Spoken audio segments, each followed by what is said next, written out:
Bismillahirrahmanirrahim. Assalamualaikum warahmatullahi wabarakatuh. Pada kesempatan ini kita akan membicarakan tentang anggaran biaya administrasi. Pada pertemuan sebelumnya kita telah melihat tentang anggaran overhead pabrik atau anggaran BOP. Anggaran BOP adalah anggaran yang terjadi di pabrik selain yang berkenaan dengan bahan baku dan tenaga kerja langsung. Nah, untuk selanjutnya setelah BOP selesai kita akan lihat bagaimana anggaran biaya administrasi.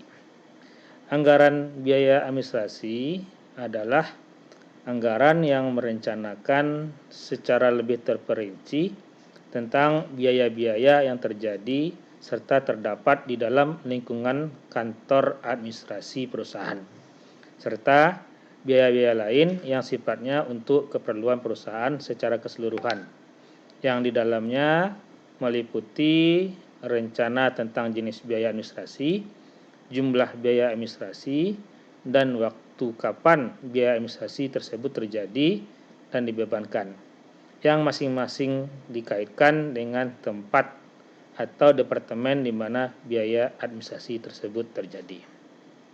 Nah, kalau kita lihat ini kata kuncinya adalah di sini itu terjadi dalam lingkungan kantor administrasi perusahaan. Jadi itu kata kuncinya. Hati-hati kita kalau untuk biaya administrasi ini tidak terjadi di pabrik ya, tapi terjadi di kantor administrasinya. Kalau tidak terjadi di pabrik, maka dia tidak tergolong kepada biaya BOP ya. Nah, ini menjadi kata kuncinya. Dia terjadi di lingkungan kantor administrasi perusahaan. Nah, apa saja yang mempengaruhi penyusunan anggaran biaya administrasi ini? Yang pertama itu adalah anggaran penjualan. Karena tentu untuk mencatat penjualan diperlukan pencatatan-pencatatan tertentu yang berhubungan dengan administrasi. Kemudian juga dipengaruhi oleh anggaran unit yang akan diproduksi, kemudian berbagai standar yang telah ditetapkan oleh perusahaan, sistem pembayaran upah, metode depresiasi, dan metode alokasi yang dipakai oleh perusahaan. Jadi kita akan melihat nanti bagaimana berbagai faktor yang mempengaruhi ini mempengaruhi terhadap jumlah dan pembebanan biaya administrasi. Kita lihat contoh. Sesuai dengan struktur organisasi PT Bersemi Lagi, maka bagian administrasi dibagi 3, yaitu bagian sekretariat, bagian keuangan, dan bagian rumah tangga. Untuk keperluan penyusunan anggaran biaya administrasi tahun 2012, maka perusahaan telah menetapkan berbagai standar biaya beserta alokasinya yang disusun dalam bentuk variabel budget berdasar pengalaman-pengalaman waktu lalu. Adapun standar yang dibuat beserta alokasinya sebagai berikut.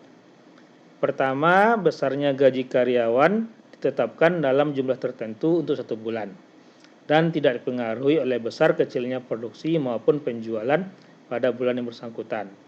Selama tahun 2012 direncanakan akan diadakan 2 kali kenaikan gaji, yaitu pada bulan Mei dan Oktober. Kemudian standar yang kedua, besarnya biaya bahan-bahan untuk keperluan administrasi untuk masing-masing bagian. Tadi kita sebut ada 3 bagian, yaitu bagian sekretariat, bagian keuangan, dan bagian rumah tangga, telah ditetapkan sebagai berikut. Untuk bulan Januari sampai April, bagian sekretariat sebesar 75.000 setiap bulan ditambah dengan 0,6 rupiah per JTKL. Ini alokasinya, jadi kita harus mengetahui berapa jam tenaga kerja langsung yang terjadi selama bulan Januari sampai April. Sementara bagian keuangan sebesar 60.000 ditambah dengan Rp0,6 per JTKL. Bagian rumah tangga, nah ini berlebih ya, bukan rumah tangga, tapi rumah tangga. Sebesar 75.000 setiap bulan ditambah dengan 0,6 per JTKL. Jadi kita lihat ini bagian sekretariat sama jumlahnya dengan bagian rumah tangga. Kemudian untuk bulan Mei kita bisa lihat ya, untuk bagian sekretariat masih sama dengan rumah tangga, berbeda keuangan. Kemudian untuk bulan Oktober sampai Desember bisa kita lihat juga sekretariat sama dengan rumah tangga ya. Nah, ini kelebihan terus hurufnya untuk rumah tangga, tanggal.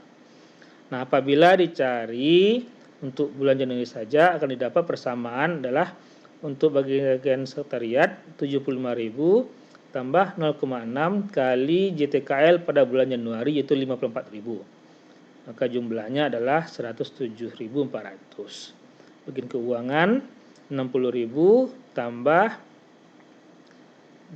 0,6 ya, bukan itu kurung sebenarnya itu 0,6 kali 54.000 sejumlah 92.400 dan bagian rumah tangga sama dengan sekretariat yaitu 75.000 tambah 0,6 kali 54.000 jumlahnya 107.400.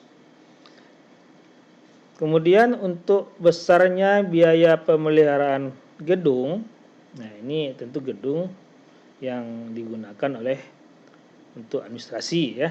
Nah, Januari sampai April ditetapkan 100.000 tambah Rp5 per JTKL. Untuk Mei sampai September 100.000 tambah 0,6 per JTKL. Untuk Oktober sampai Desember adalah 100.000 tambah 0,775 per JTKL.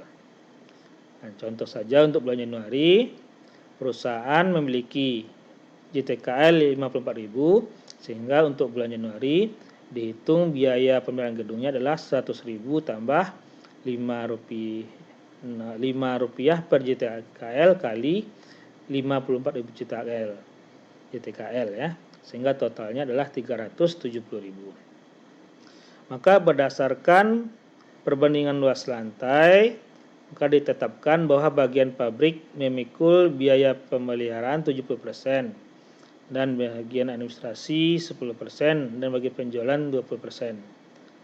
Perinciannya sebagai berikut ya. Nah, jadi kalau kita lihat itu soal nomor 3 itu adalah biaya pemeliharaan untuk semua gedung sepertinya ya, semua gedung. Kemudian di bagian lagi untuk bagian pabrik itu nanti masuk ke BOP pabrik, itu bagian administrasi masuk ke biaya administrasi dan bagian penjualan masuk ke biaya penjualan. Ya, jadi kita melihat bahwa nomor 3 ini adalah pemeliharaan gedung untuk semua gedung yang ada, nanti dibagi mana yang bagian pabrik, mana bagian administrasi, dan mana bagian penjualan. Tentu untuk bagian penjualan nanti biaya pemeliharaan gedungnya masuk kepada BOP ya, BOP masuk ke harga pokok produksi. Nah, khusus untuk yang bagian administrasi yang sejumlah 37.000 ini nanti akan dibagi kepada 3 bagian yang ada di bagian administrasi ya. Itu bagian sekretariat 40%, keuangan 30% dan rumah tangga 30%. Sehingga pada bulan Januari itu dapat diketahui berapa biaya pemeliharaan gedung untuk bagian sekretariat 40% kali 37.000 12.800, bagian keuangan 30% kali 37.000 11.100 dan bagian rumah tangga 30% kali 37.000 11.100. Ini terus sampai Februarinya. Jadi dari biaya total beban pemeliharaan gedung tadi dapat diketahui berapa untuk bagian administrasi. Nanti untuk bagian administrasi dibagi lagi kepada 3 bagian yang ada di dalam bagian ADM tersebut. Itu bagian sekretariat, bagian keuangan, dan bagian rumah tangga. Kemudian besarnya biaya pemeliharaan alat-alat untuk masing-masing bagian dalam bagian administrasi telah ditetapkan sebagai berikut. Ya, ingat tadi ini adalah standar yang berlaku pada sebuah perusahaan. Jadi ketetapannya tetap mengacu kepada kebijakan perusahaan. Ya, jadi untuk biaya pemeliharaan alat-alat untuk bulan Januari bagi sekretariat 110.000 setiap bulan ditambah dengan 0,4 kali per JTKL. Bagian keuangan 10.000 ditambah 0,4 per JTKL. Rumah tangga juga demikian 10.000. Mulai dan Mei sampai Desember bisa kita lihat ya. Jadi intinya di sini ada biaya tetap ya, tambah dengan biaya variabel. Variabelnya tergantung kepada JTKL. Ya, demikian juga Oktober sampai Desember sehingga kita dapat persamaan ya, lebih kurang sekian. Persamaan ini biaya tetap tambah ini biaya variabelnya ya. Jadi ini bagian dari biaya semi variabel. Biaya listrik juga demikian. Biaya listrik dengan konstan setiap bulannya 35.000 per bulan. Karena biaya listrik adalah biaya bersama, maka harus dialokasikan berdasarkan penggunaan watt ya. Jadi tentu berapa banyak watt dipakai. Telah ditetapkan alokasi 40% untuk bagian pabrik, ADM 30% dan penjualan 30%. Dengan demikian, bulan Januari dihitung alokasinya untuk pabrik 40% kali 350.000, bagian ADM 30% kali 350.000 dan bagian penjualan 30% kali 35.000. Nanti bagian ADM ini dibagi lagi, porsi untuk sekretariat, porsi untuk keuangan dan untuk rumah tangga. Ya, dapatlah seperti ini angka-angkanya ya. Depresiasi gedung juga demikian, 300.000 per bulan dialokasikan pabrik 65, ADM 15, penjualan 20. Kemudian untuk ADM dibagi lagi untuk sekretariat, keuangan, rumah tangga dengan porsi 40 kali 30, 30. Ini angka-angkanya semuanya, 18.000, 13.500 dan 13.000.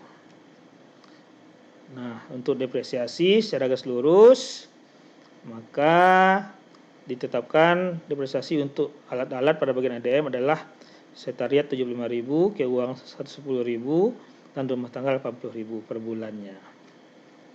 Nah, inilah gambaran anggaran biaya administrasi bulan Januari untuk sekretariat ya. Jadi ini ada karyawan, bahan-bahan, pemeliharaan gedung, pemeliharaan alat, listrik, depresiasi gedung dan depresiasi alat-alat. Kita rinci untuk perbagiannya. Tentu ini kita cari dulu masing-masingnya ya. Februari, Maret,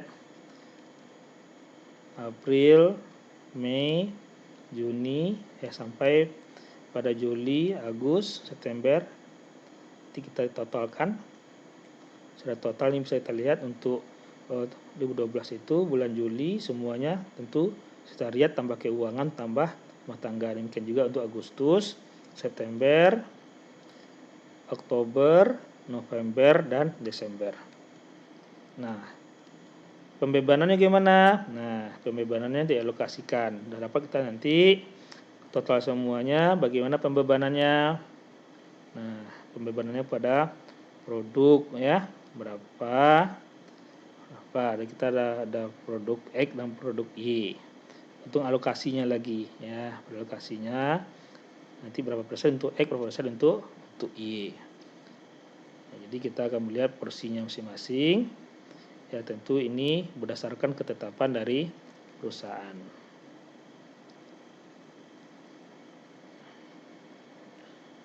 Ini untuk kalau tadi ini di sutra 1, ini sutra 2. Jadi kita bisa lihat semuanya tentu sudah ditetapkan oleh perusahaan. Nah, demikianlah gambaran tadi tentang anggaran administrasi. Ya, jadi administrasi ini biaya administrasi yang terjadi di lingkungan perusahaan. Ya, perusahaan kantor-kantor, dan ini tidak terjadi di pabrik. Ya. Jadi kalau kita lihat ini biaya administrasi ini masuk ke laporan laba rugi nanti. Laba rugi. Demikianlah penyampaian tentang anggaran biaya administrasi. Semoga kita bisa mengetahui dan menghitung besarnya pembebanan biaya administrasi ini. Demikian yang saya sampaikan. Terima kasih. Assalamualaikum warahmatullahi wabarakatuh.